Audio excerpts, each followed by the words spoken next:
우리에게 주님께서 주시고자 하는 말씀이 선포되게 하시고 그 말씀이 우리 심령 가운데 깊이 뿌리내리게 하여 주시옵소서.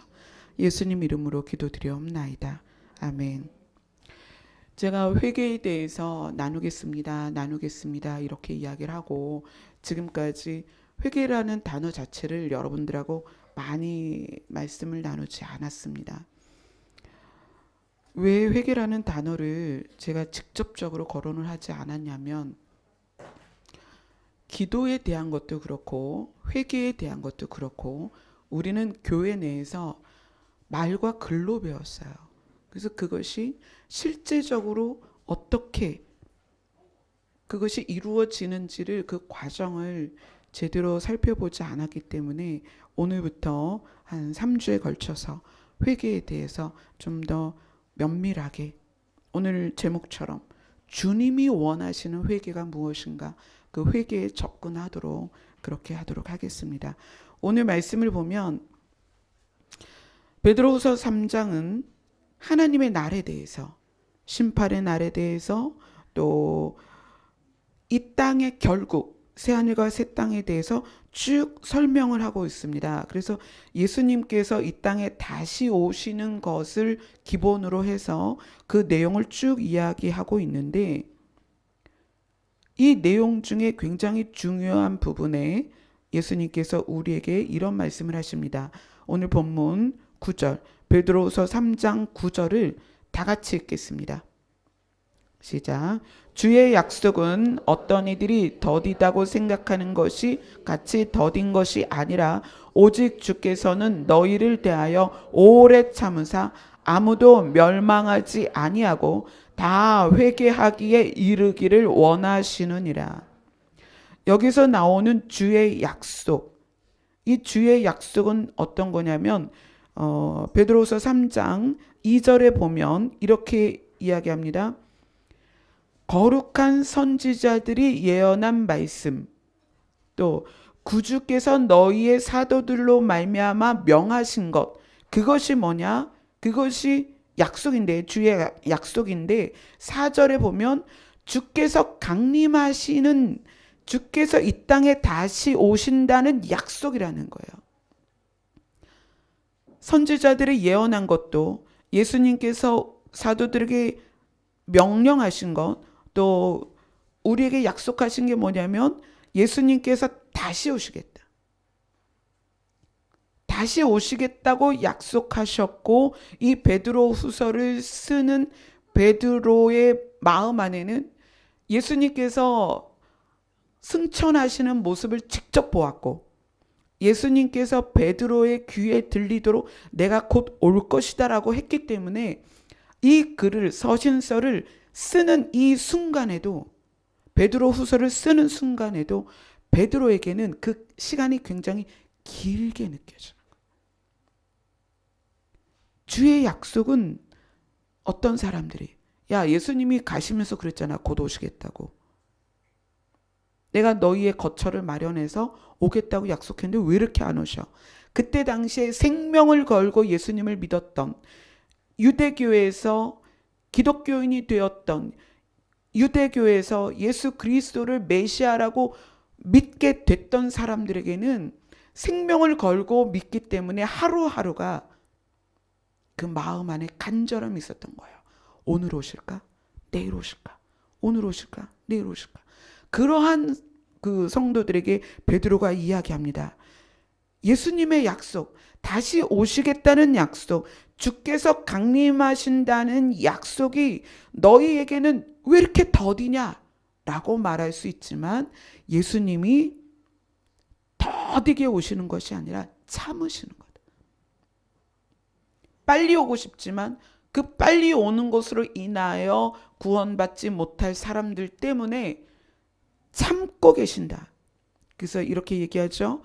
너희를 대하여 참으시는 것, 오래 참으시는 것은 아무도 멸망하지 않게 하려고. 그 다음 두 번째는 회개하기에 이르도록 기다리시는 거예요. 그리고 세 번째는 우리가 읽은 본문 쭉 내려가면 15절에 이렇게 얘기합니다. 우리 주의 오래 참으심이 무엇이 된다? 구원이 된다.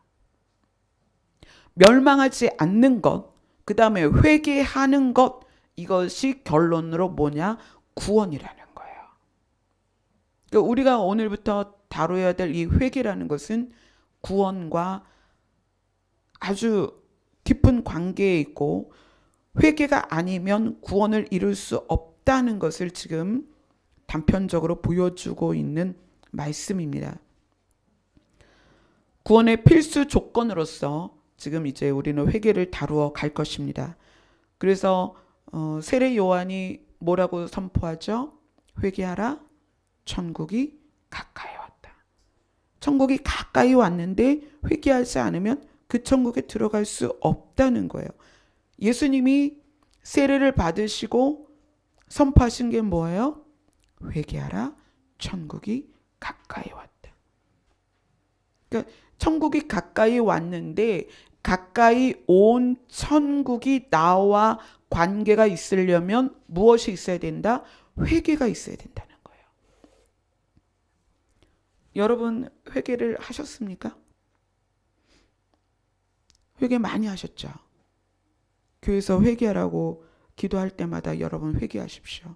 그럼 회개를 어떻게 하셨어요? 내가 오늘 무슨 죄를 졌을까? 내가 어제 뭘 잘못했지? 맨날 그거를 생각하고 떠올리고 기억하고 과거를 더듬었던 게 우리의 회개예요. 과연 그것이 회개일까? 과거를 더듬어서 기억을 떠올려서 잘못한 것을 내 안에서 끄집어내는 것이 회개인가? 구약의 회개는, 여러분 구약의 회개는 딱 떠올리면 어떤 모습부터 기억이 나죠? 옷을 찢고, 구약의 회개는 재에 앉고, 그 다음에 구약의 회개는 재를 머리부터 뿌리고, 그 다음에 베옷을 입고, 또 구약의 회개는 금식을 했습니다. 뭐예요? 눈에 회개한다는 모양을 보여야 회개라고 인정이 됐습니다.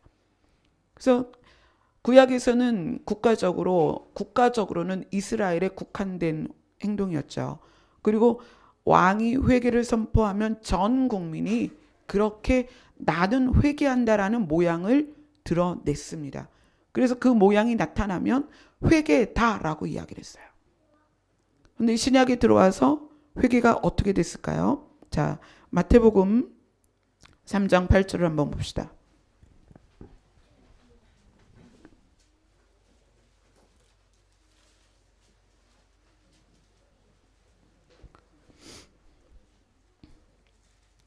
아주 짧은 구절이에요.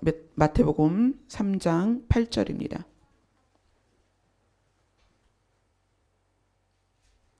같이 읽습니다. 시작. 그러므로 회개에 합당한 열매를 맺고. 예수님은 우리에게 회개에 대하여 이렇게 이야기하십니다. 옷을 찢지 말고 너희들의 마음을 찢어라. 이것을 예수님은 말씀을 통해서 굉장히 다양하게 풀어주셨어요. 구약의 옷을 찢는 회개, 재를 뒤집어 쓰는 회개, 베옷을 입는 회개에서 예수님은 끊임없이 어디로 들어가셨냐면 마음으로 들어가셨어요.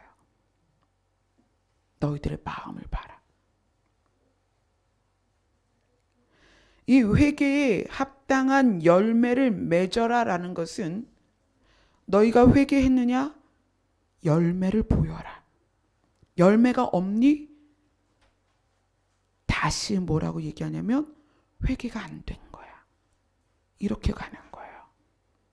그러니까 우리가 개념적인 회개에 어디에 머물러 있냐면 내가 과거를 들춰서 자꾸 기억나서 잘못했다고 느껴지는 걸 눈물 흘리고 콧물 흘리고 소리 지르고 이러면서 하나님 앞에 발버둥 치는 그 모습만으로 멈춰 있다는 거예요. 간증도 한몫했죠. 막 기도하다 보니까 옛날에 지은 죄가 태중에서부터 지금까지 필름처럼 지나가서 그거를 쫙 회개를 했다. 그랬더니 은혜가 임했다. 그러니까 물론 회개의 영이 임해서 그렇게 성령께서 회개하게 하십니다. 그러나 그러한 간증이 우리 안에 얼마나 깊이 들어있는지 회개는 그런 것이다라고 생각해서 회개의 영을 부어주세요. 그 정도는 해야 회개가 된 것 같이 느낀단 말이에요. 막 눈물 콧물을 얼마나 흘렸는지 바닥에 그 부산물이 엄청 많았더라. 그 정도는 돼야 내가 진짜 회개를 한 것 같아. 그러니까 막 쥐어짜는 거예요. 막 더 울어야 될 것 같고 소리 질러야 될 것 같고 휴지 한 통은 써야 될 것 같고 또 그렇게 하고 나면 내가 회개가 된 것 같단 말이에요. 회개가 그런 것이냐. 자, 사도행전으로 갑니다.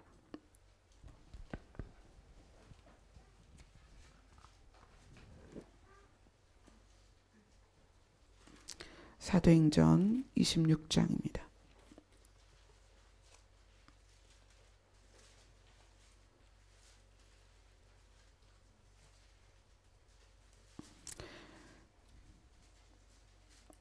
사도행전 26장 20절 같이 읽겠습니다. 사도행전 26장 20절입니다. 시작. 먼저 다메섹과 예루살렘에 있는 사람과 유대 온 땅과 이방인에게까지 회개하고 하나님께로 돌아와서 회개에 합당한 일을 하라 전함으로.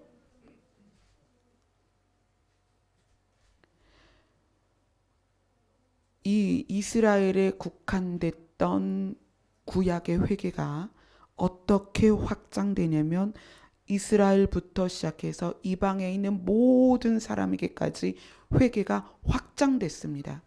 예수님은 왜 더디 오시느냐? 이 확장을 기다리시는 거예요. 아까 우리의 본문에 그렇게 했죠. 아무도 멸망하지 않는 것. 그 다음에 모두가 회개에 이르는 것.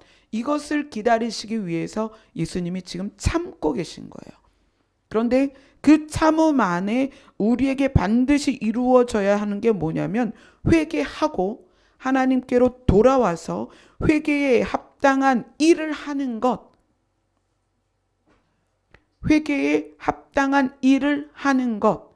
이것이 아까 마태복음 본문에서는 회개에 합당한 열매를 맺는 것.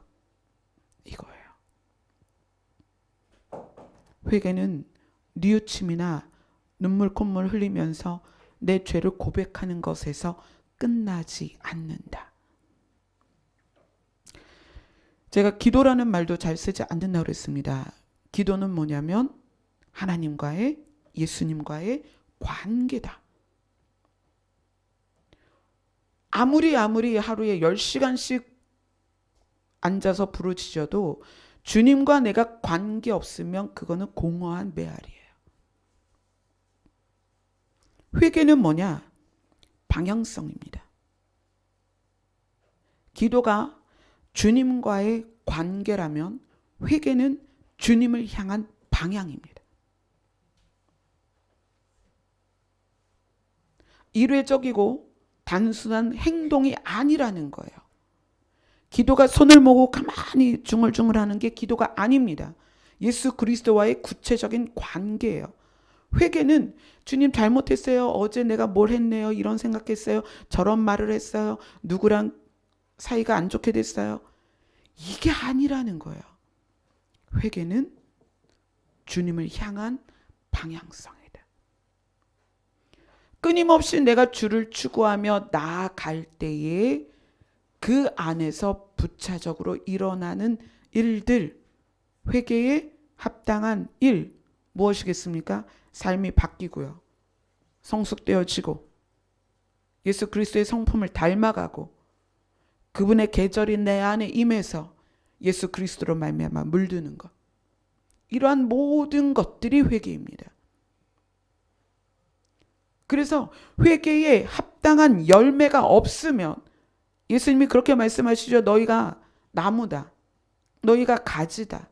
열매가 없으면 찍어서 불에 던질 것이다. 이 부분에 대해서 우리가 더 깊이 조목조목 나누어서 보겠습니다.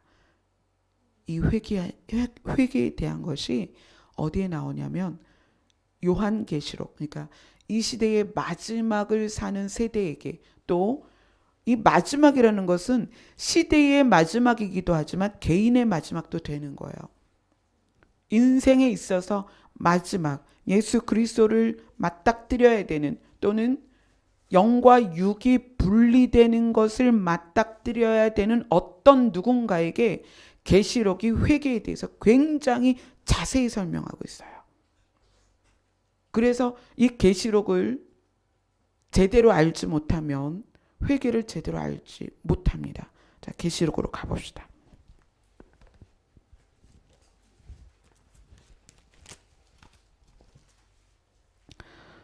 계시록 2장부터 보겠습니다. 사도 요한이 정말 죽기 전에 고령의 나이에 반모섬에서 예수님을 맞닥뜨리죠. 그리고 예수님이 요한에게 너는 이것을 써라. 7 교회에게 보내는 편지가 있다. 내가 7 교회에 보내는 편지가 있다. 이 편지들을 받아서 적어라. 이렇게 이야기하고 7 교회에 보내는 말씀을 요한에게 말씀하시고 요한은 그것을 쓰죠. 그래서 2장부터 쭉 7 교회에게 예수님이 말씀을 전하시는데, 여러분은, 여기에 계신 여러분은, 또 저는 한 사람도 예외가 없이 이 7 교회에 속해 있습니다.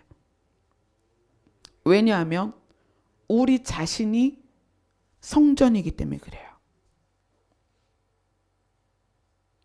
너희는 하나님이 거하시는 성전인 걸 모르느냐? 우리가 다 성전이에요. 우리가 다 성전이기 때문에 이 계시록에 나와 있는 7 교회의 한 부류, 또는 2개를 합쳐서, 또는 3개를 합쳐서 이 분야에 나타나 있는 특성들을 다 가지고 있습니다.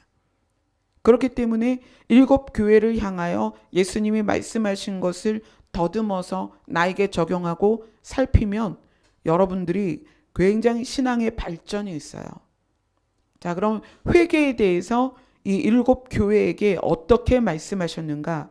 자, 2장 에베소 교회에게 2장 1절에 보면 에베소 교회의 사자에게 편지하라. 그래서 에베소 교회를 담당하고 있는 자에게 편지를 해서 에베소 교회에 속해 있는 성도들을 가르쳐라. 자, 그리고 나서 4절, 5절을 같이 읽겠습니다. 시작. 그러나 너를 책망할 것이 있나니 너의 처음 사랑을 버렸느니라. 그러므로 어디서 떨어졌는지를 생각하고 회개하여 처음 행위를 가지라. 만일 그리하지 아니하고 회개하지 아니하면 내가 내게 가서 내 촛대를 그 자리에서 옮기리라. 여기에서 회개는 무엇을 요구하냐면 예수 그리스도와 강력한 사랑 안에 머물 때에 너희가 어떻게 살았느냐. 여러분, 예수 그리스도를 맞닥뜨려 경험했던 그분과의 사랑에 빠졌던 순간을 한번 생각해 보세요. 어떠했습니까? 그분과의 설레임의 만남 어떠했습니까? 너희들이 예수님과 처음 맞닥뜨려서 그분을 깊이 사랑하고, 그래서 교회라는 공동체 안에서 예수 그리스도와의 깊은 관계를 갖기를 소원했던 너희들이 그 사랑에서 멀어졌다는 거예요.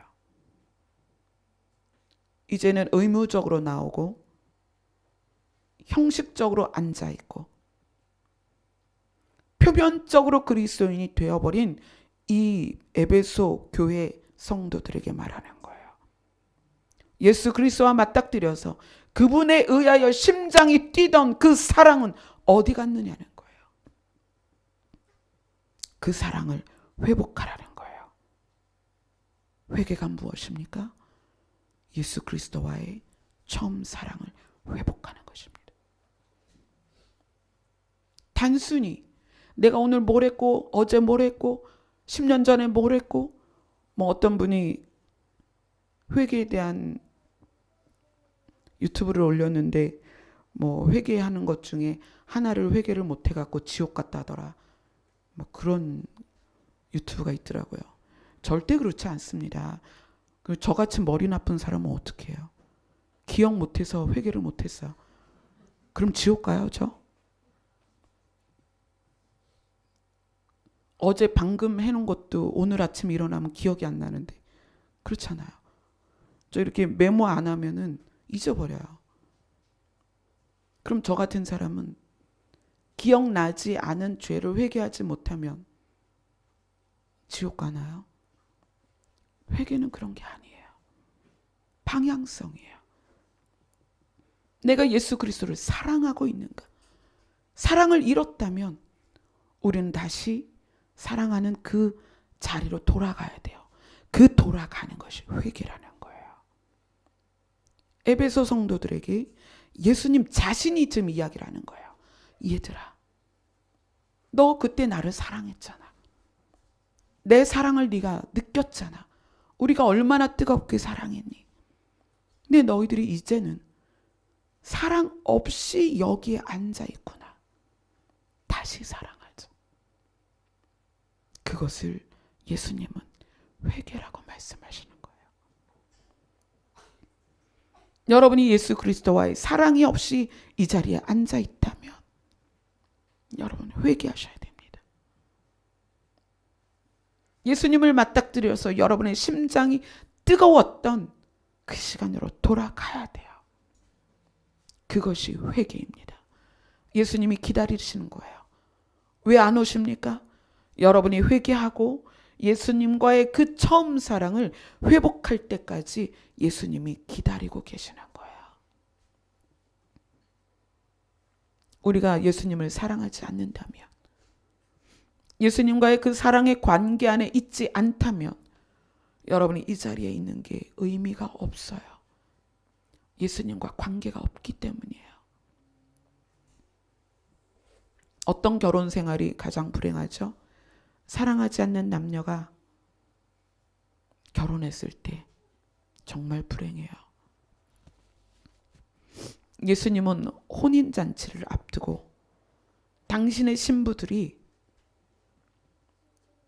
예수님이 소유한 권위, 권력, 만유의 주로서의 가지고 있는 그 풍성한 그 무엇을 원하는 게 아니라 예수님 자신을 사랑하기를 원하세요. 그래서 첫사랑을 이야기하는 거예요. 예수 그리스도가 이 땅에 사람으로 오셔서 육신으로 오셔서 이스라엘 백성들에게 보여주셨던 그 처참하게 찢기셨던 그 모습을 보고도 사랑했던 그들에게 말씀하시는 거예요. 그 사랑을 회복해라. 그것이 회개다. 자, 그 다음에 버가모 교회에 예수님이 직접 말씀하셨습니다. 계시록 2장 12절에는 버가모 교회의 사자에게 편지해라. 14절, 15절, 16절을 같이 읽겠습니다. 시작. 그러나 내게 두어 가지 책망할 것이 있나니 거기 내게 발람의 교훈을 지키는 자들이 있도다. 발람이 발락을 가르쳐 이스라엘 자손 앞에 걸림돌을 놓아 우상의 제물을 먹게 하였고 또 행음하게 하였느니라. 이와 같이 내게도 니골라당의 교훈을 지키는 자들이 있도다. 그러므로 회개하라. 그리하지 아니하면 내가 내게 속히 가서 내 입의 검으로 그들과 싸우리라.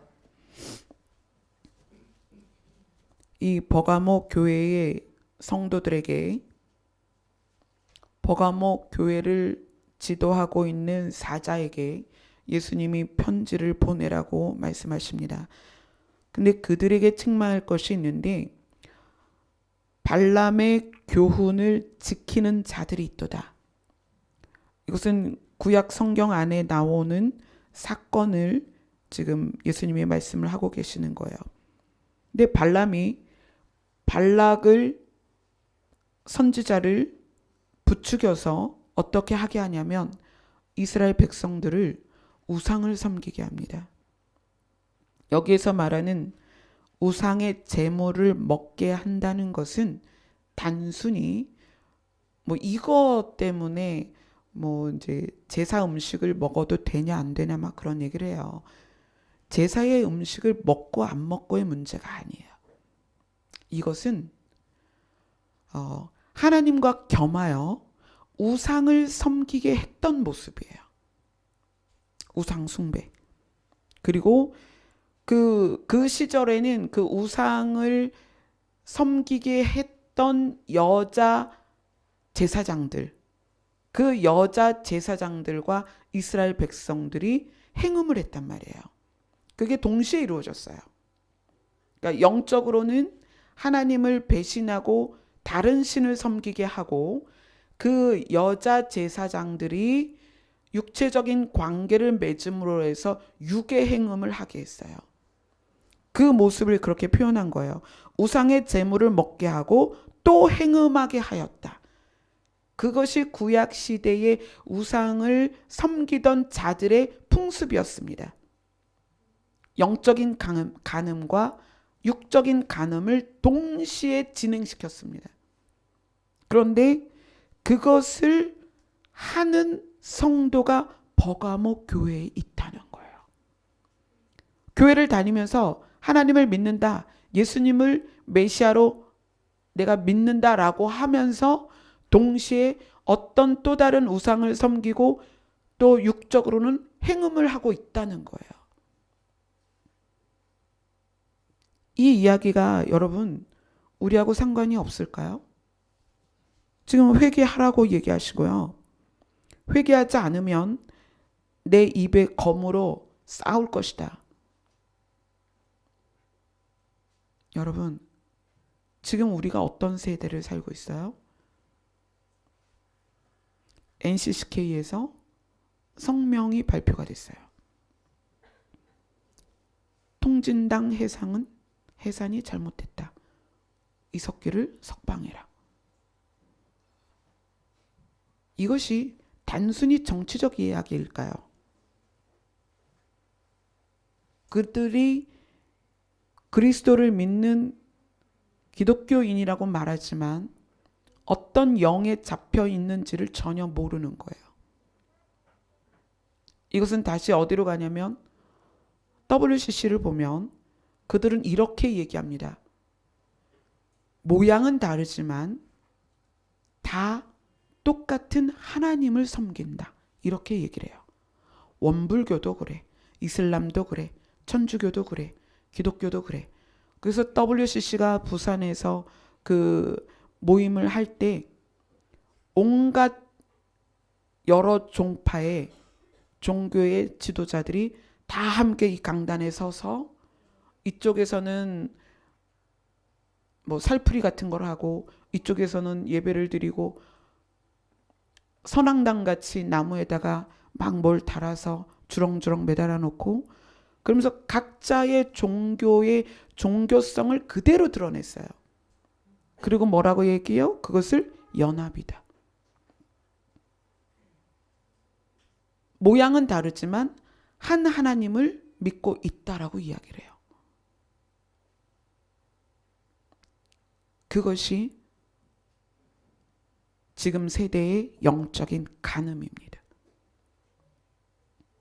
그리고 성도들 안에, 목회자 안에 육적인 간음이 너무나 많이 들어와 있습니다. 애인이 없으면 장애자래요. 제가 예전에 어떤 직장을 다니는데 교육하던 강사가 그 얘기를 하더라고요. 그래서 제가 하도 기가 막혀서 그 다음날 그만뒀어요. 그 회사를. 그 사람에게 교육을 받아야 되는데 그게 너무 싫은 거예요. 시대가 그것을 이 시대의 어떤 트렌드로 생각을 해요. 배우자 외에 또 다른 이성 친구. 가능할까요? 오늘 버가모 교회에 예수님이 그렇게 말씀하십니다. 우상의 재물을 먹게 하였고 또 행음하게 하였다. 그것이 그대로 지금 교회 안에 깊이 들어와 있습니다. 자, 두아디라 교회에 예수님이 말씀하십니다. 2장 18절에 두아디라 교회의 사자에게 편지하라. 2장 20절부터 23절까지 같이 읽겠습니다. 시작. 그러나 내게 책망할 일이 있노라. 자칭 선지자라 하는 여자 이세벨을 내가 용납함이니 그가 내 종들을 가르쳐 꾀어 행음하게 하고 우상의 재물을 먹게 하는도다. 또 내가 그에게 회개할 기회를 주었으되 자기의 음행을 회개하고자 하지 아니하는도다. 볼지어다 내가 그를 침상에 던질 터이요 또 그와 더불어 간음하는 자들도 만일 그의 행위를 회개하지 아니하면 큰 환난 가운데 던지고 또 내가 사망으로 그의 자녀를 죽이리니 모든 교회가 나는 사람의 뜻과 마음을 살피는 자인 줄 알지라. 내가 너희 각 사람의 행위대로 갚아주리라.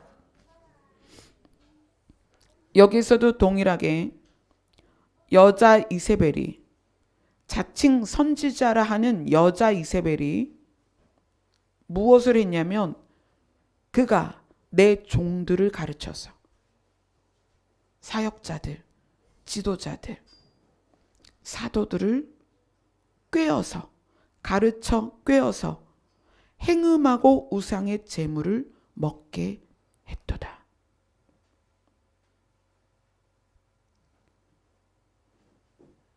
정말 너무 답답한 것이 지금 신학교나 교회를 또 성도를 리더해 가야 할 리더자를 키우는 곳들이 지금 여자 이세벨처럼 되었어요. 그러다 보니까 말씀을 그대로 예수 그리스도께서 원하시는 대로 가르치는 것이 아니라 어떻게 가르치냐면 행음하고 우상의 재물을 먹도록 가르쳐요. 예전에 제가 영상을 통해서 보여드렸잖아요. 퀴어 신학이라고 해서 동성애와 관련시켜서 신학을 하나님과 예수님을 중성으로 만들어버렸어요. 그래서 성 정체성 자체를 부정해버리는 거예요. 그러한 사람들이 신학을 만들고 신학교에서 가르쳐요. 그것을 주도해 가던 여자 목사를 한동대에서 불러서 세미나를 할 뻔했죠.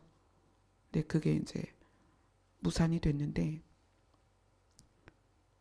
이 여자 이세벨로 칭해지는 자칭 선지자라 하는 악한 영들이 교단 안에, 교회 안에 얼마나 깊이 뿌리 내려는지 몰라요. 아주 깊이 들어와서 우리가 그리스도 앞에서 하나님과의 관계 안에서 세워가야 할 바른 것과 바른 가치들을 다 깨트리고 있어요. 이것을 교회들이 자기들이 그 안에 있는 것을 지금 깨닫지를 못하고 있어요.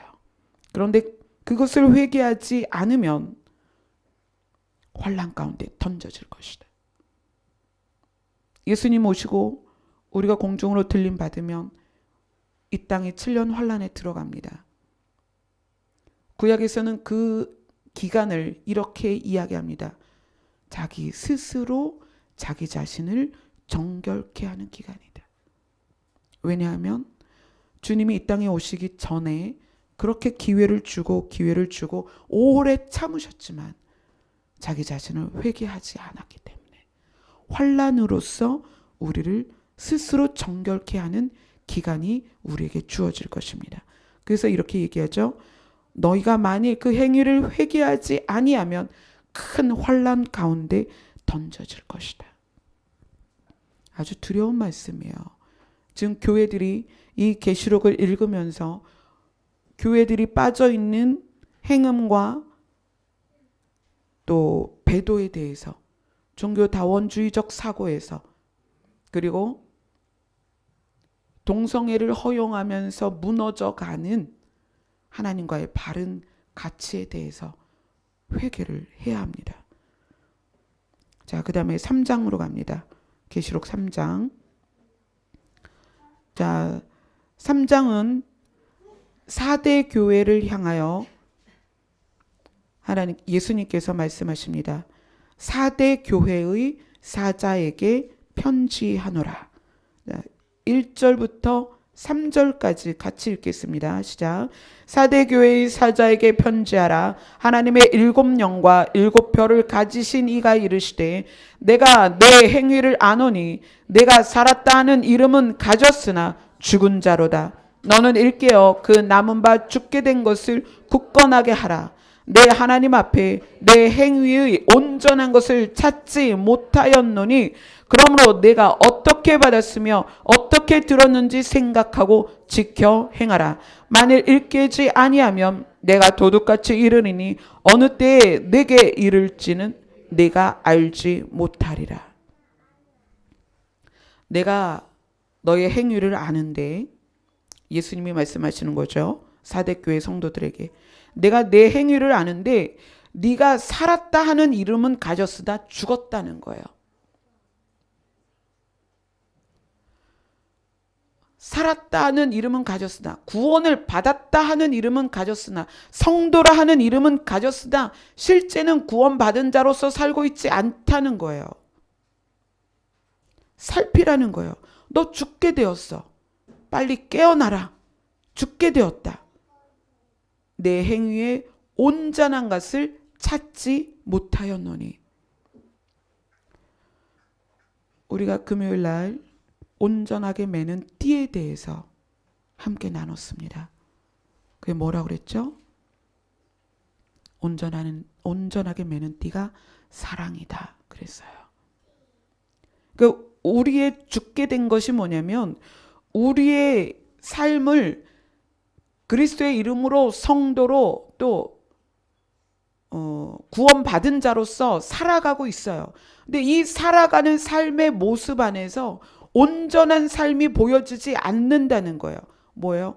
성도가 그 삶 가운데에서 사랑으로서 드러나지 않으면 우리가 삶 가운데에서 성도라고 이야기하는데 우리의 삶에서 사랑이 흘러가지 않으면 너희는 성도라 하는 이름은 가졌지만 성도는 아니라는 거예요. 너희가 구원받았다고 너희 입으로 이야기는 하지만 너희 행위에 온전한 것이 없으면 그것이 어떻게 구원받았다는 증거가 되겠냐는 거예요.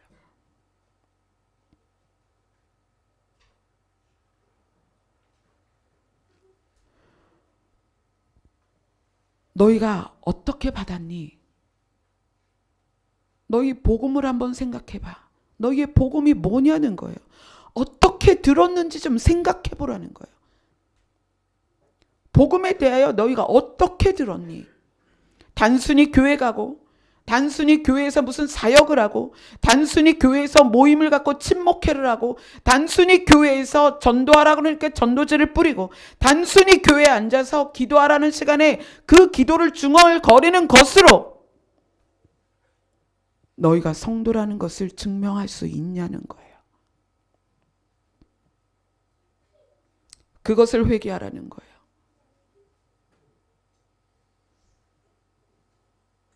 용서하지 못하고 용납하지 못하고 사랑하지 못하고 그 악함을 우리 안에 깊이 가지고서 단순히 우리가 여기에 와서 앉아 있고 예배를 드린다고 찬양을 부르는 것으로 우리가 살았다, 구원받았다, 우리 안에 생명이 있다 라고 이야기를 한다는 거예요. 너희 행위에 온전한 것을 찾지 못하였다. 이 온전한 것은 완벽을 말씀하시는 게 아니에요. 우리가 어떻게 완벽할 수 있습니까? 때로는 넘어지고, 때로는 좌절하고, 때로는 실수하고, 때로는 옛날 습관이 나옵니다. 온전하라는 것은 우리가 사랑을 추구하라는 거예요. 내가 그냥 교회를 다니는 게 아니라 우리가 그냥 여기에 머물러서 그래, 일주일 중에 하루는 그래도 교회를 가야지. 그래, 하루를 갔으니까 그래, 됐어. 어디 가서 나 교회 다니는 사람이야. 나 하나님 믿어. 나 구원받았어. 그러지 말라는 거예요. 우리가 끊임없이 우리의 삶 가운데서 온전한 행위, 사랑을 추구하며 살으라는 얘기예요. 비록 더디고 잘 되지는 않아요. 그러나 회개는 무엇이다? 방향성이에요. 사랑을 추구하는 방향을 우리를 보시겠다는 거예요. 네가 무엇을 추구하고 있니? 어디로 가고 있니? 만일 일깨지 아니하면, 너희들이 깨닫지 못하면, 회개하지 못하면 내가 도둑같이 이르리니 어떻게 하실 거예요?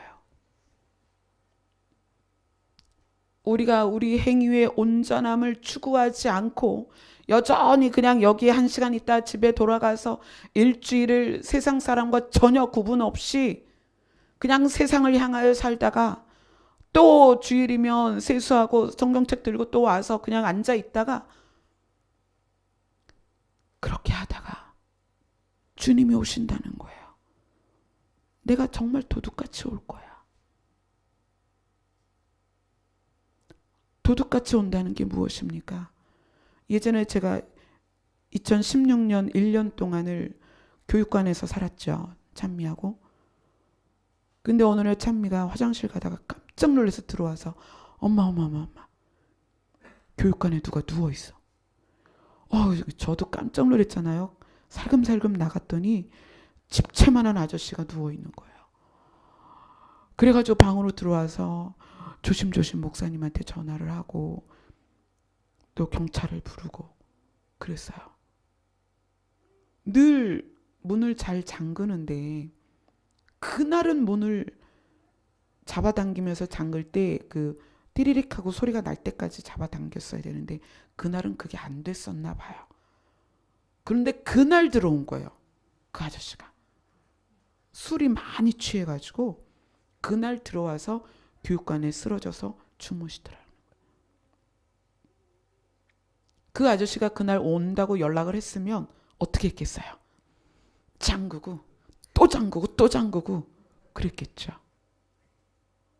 근데 예수님이 그렇게 오신다는 거예요. 우리가 예측할 수 없고 생각지도 못한 그 시간에 오신다는 거예요. 내가 도둑같이 갈 것이다. 여러분의 삶의 추구를 한번 보세요. 내가 뭘 추구하고 있죠, 지금?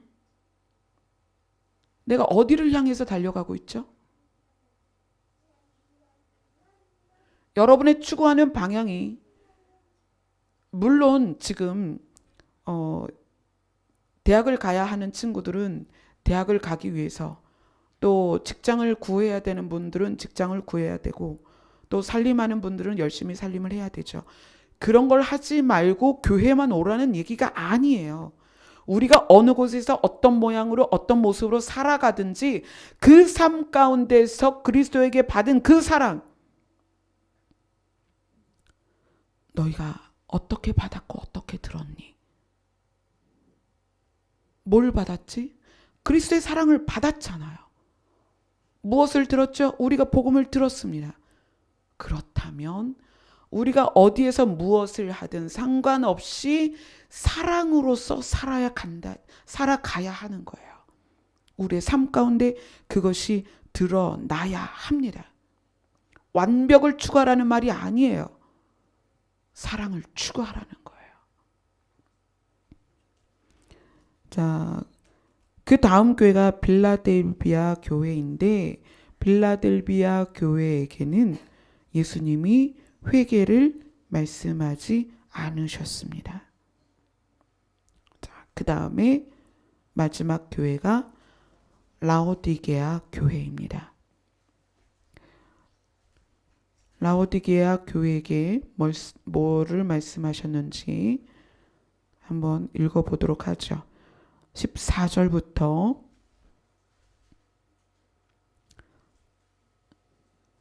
20절까지 우리 한번 쭉 읽어봅시다. 시작. 라오디게아 교회의 사자에게 편지하라. 아멘이시여 충성되고 참된 증인이시여 하나님의 창조의 근본이신 이가 이르시되 내가 내 행위를 아노니 내가 차지도 아니하고 뜨겁지도 아니하도다. 내가 차든지 뜨겁든지 하기를 원하노라. 내가 이같이 미지근하여 뜨겁지도 아니하고 차지도 아니하니 내 입에서 너를 토하여 버리리라. 내가 말하기를 나는 부자라 부요하여 부족한 것이 없다 하나 내 곤고한 것과 가련한 것과 가난한 것과 눈먼 것과 벌거벗은 것을 알지 못하는도다. 내가 너를 권하노니 내게서 불로 연단한 금을 사서 부요하게 하고 흰옷을 사서 입어 벌거벗은 수치를 보이지 않게 하고 안약을 사서 눈에 발라 보게 하라. 무릇 내가 사랑하는 자를 책망하여 징계하노니 그러므로 내가 열심을 내라. 회개하라. 볼지어다 내가 문 밖에 서서 두드리노니 누구든지 내 음성을 듣고 문을 열면 내가 그에게로 들어가 그와 더불어 먹고 그는 나와 더불어 먹으리라. 아멘. 여기에서 예수님이 회개하라고 하는 말씀은 넌 누구냐는 거예요. 넌 누구냐? 차지도 않고 뜨겁지도 않다.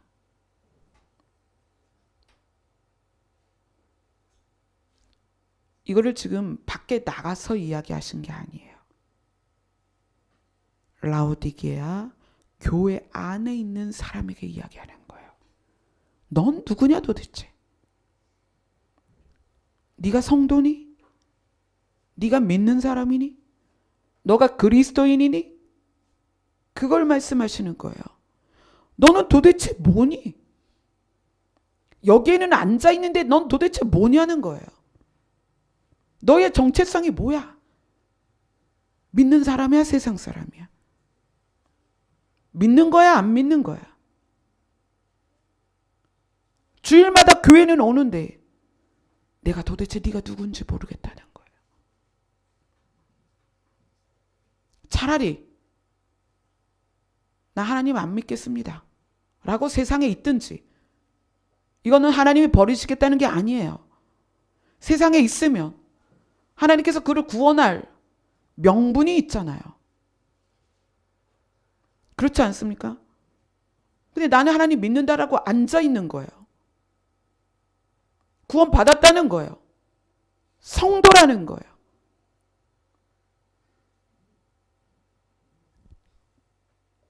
도대체 너는 누구니? 성도도 아니고 세상 사람도 아니고 너는 성도라고 말하고 여기는 앉아있는데 너의 행위를 보면 도대체 성도도 아니고, 그러면서 어디 가서는 나는 믿는 사람이다라고 이야기를 하고, 그게 역겨운 거예요. 그래서 예수님이 토하여 버리고 싶다는 거예요.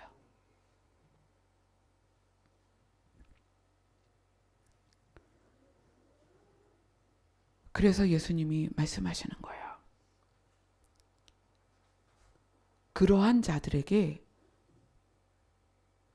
내가 너를 미워하고 싫어해서 이 말씀하시는 게 아니에요.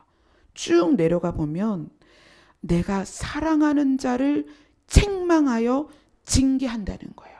뭐냐면 내가 너 구원하려고 여기까지 인도한 거야.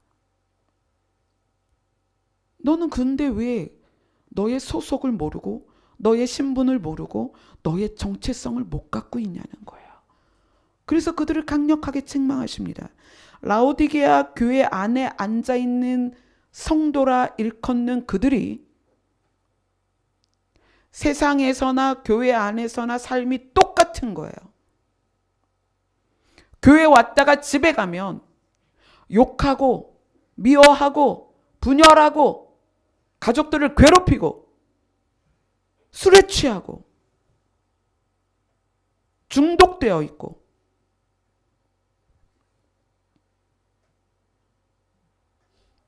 불법을 가책 없이 저지르고 예수님께서 그러한 라오디게아 성도를 쫓아내려고 하시는 말씀이 아니에요. 끝에 그러시잖아요. 내가 사랑하는 자를 지금 책망하는 거야. 내가 너희를 사랑해서 책망하고 징계하는 거야. 제발 너희 정체성을 깨달으라는 거예요.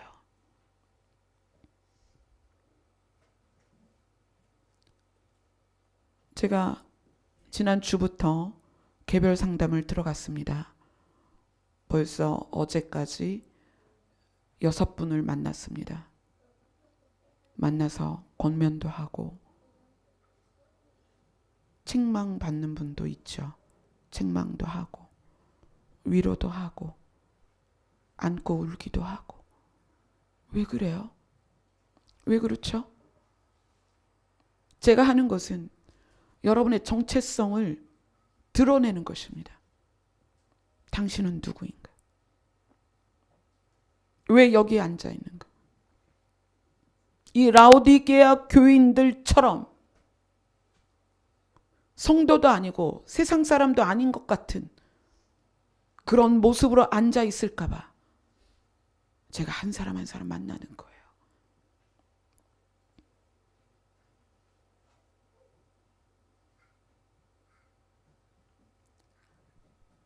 예수님이 이렇게 책망하시는 것은 미워서가 아니에요. 안타까움이에요. 사랑하기 때문에. 왜 예수님이 회개하라고 말씀하실까요? 사랑하지 않으면 회개하라고 말씀하지 않습니다. 사랑하지 않으면 방향을 돌이키라고 말씀하지 않습니다. 사랑의 반대가 뭐예요? 미우며? 아니요. 사랑의 반대는 무관심입니다. 사랑하지 않으면 관심이 없습니다. 이 7교회에게 왜 이렇게 편지를 쓰냐 하면 이 7교회를 왜 책망하고 권면하냐면 이 7교회에게 왜 회개하라고 말씀하시냐면 사랑하기 때문이에요. 예수 그리스도께서 오래 참으사 오늘 본문에 뭐라고 그러죠? 한 사람도 멸망하지 않기를 원하시는 거예요. 왜 여태 주님이 안 오시는가요? 우리 날마다 그러잖아요. 올해는 오실까? 이번 달은 오실까? 이번 주는 오실까? 그러나 주님이 못 오고 계세요. 왜요? 다 회개하고 멸망하지 않고 구원받게 하려고 주님이 더디 오시는 거예요. 기도는 주님과의 관계입니다.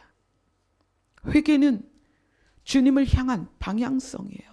우리가 주님을 향하여 방향을 맞추면 때로는 우리가 더디갈 수도 있고 또 실수할 수도 있고 우리의 옛 자아에서 나오는 습관이 있을 수 있습니다. 그걸 책망하는 게 아니에요. 주님을 향하여 가고 있는가? 구원을 그러니까 회개하기에 이르른다. 회개하기에 이른다는 것은 회개는 단회적으로 눈물 콧물을 흘리는 게 아니라는 것을 지금 이야기하는 거예요. 회개하기에 이른다는 것은 우리가 완벽하게 방향을 전환하는 걸 말하는 것입니다. 회개하기에 이른다는 것은 완전히 초점을 주님께 맞추는 걸 말하는 거예요. 그렇게 살아갈 때 회개에 합당한 열매가 우리 안에 맺어지는 거예요. 그 잘못된 회개, 과거에 있었던 걸 끄집어내서 하나님 잘못했어요. 어제 잘못한 걸 끄집어내서 하나님 다시는 안 그럴게요. 이러한 회개가 무엇을 일으키냐면 내 안에 정죄감만 일으키는 거예요. 그것 때문에 지속적으로 사람들을 비판합니다. 너 그랬어. 너 그렇게 해가지고 구원 받겠어? 회개는 그런 것이 아닙니다. 내가 주를 향하여 달려가는 것입니다. 그래서 주를 향하여 초점을 맞추어서 가는 회개를 깨닫는다면 정죄나 비판이 없습니다. 왜냐하면 가고 있잖아요. 가고 있기 때문에 중간에 넘어지고 실수하는 게 용납이 되는 거예요. 괜찮아. 또 일어서 가면 돼. 그것이 무엇이에요? 의인은 7번 넘어져도 8번 일어나는 것입니다. 그 의인이 뭐예요? 회개한 의인이고 예수 그리스도께서 그래 너는 죄사함을 받은 자다. 그리스도를 향하여 나아가는 사람이 의인입니다. 그리고 그리스도를 향하여 나아갈 때는 넘어져도 일어나면 되는 거예요. 다시 가는 거예요. 그래서 공동체 안에서 그렇게 넘어지는 자들을 향하여 비판하고 비난하는 것이 아니라 일으켜 세워주는 거예요. 괜찮아. 같이 가자. 다시 출발하자. 너 잘 가고 있어. 넘어지는 거 당연해. 하나님은 우리를 완벽한 걸 원하시는 것이 아니야. 우리가 장성하고 성장하길 원하시는 거예요. 어떤 사람은 4살짜리 같을 수 있고요. 어떤 사람은 20살짜리 같을 수 있어요. 그러나 20살 같이 된 사람이 4살짜리를 끌어주는 거예요. 괜찮아. 넘어져도 괜찮아. 우리가 지금 어디로 가고 있지? 우리가 주님을 향해 가고 있어. 여러분, 연약한 자들을 향해서 비판하거나 정죄하지 마세요. 그들을 향하여서 칼날을 세우지 마세요. 우리는 다 함께 가고 있습니다. 단지 내 자신이 그리스도를 향하여 가고 있는가를 점검해야 돼요. 그것이 회개입니다. 세상으로 가는 것이 아니라 그리스도를 향하여 가는 것, 그것이 예수 그리스도께서 원하시는 회개입니다. 앞으로 2번 더 회개에 대해서 다룰 것입니다. 여러분, 제가 회개라는 단어를 많이 쓰지 않는 것을 여러분 이해하셔야 됩니다.